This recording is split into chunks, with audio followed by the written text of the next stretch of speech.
नमस्कार मंडळी. तर आता झाली दुपार. सकाळपासून काही टाइमच नाही भेटला, मोबाईलच हातात नाही घेतला. तर आता झाली जेवणाची वेळ. तर रात्रीचा भात खूप उरला होता, मी टाकून कुठे देणार. तर मस्त जिरा राईस करून घेतला, पावट्याचं कालवण पण होतं.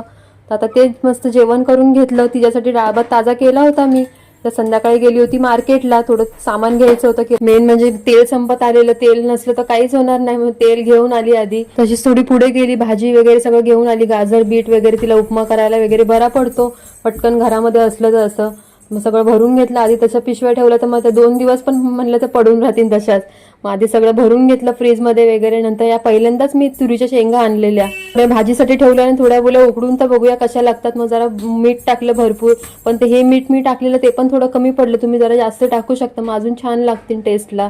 तर नंतर मग तेल वगैरे पण भरून घेतलं मी बोली. परत मग हिनी पिशव्या बघितलं तर मग कुठल्याशिवाय राहणार नाही.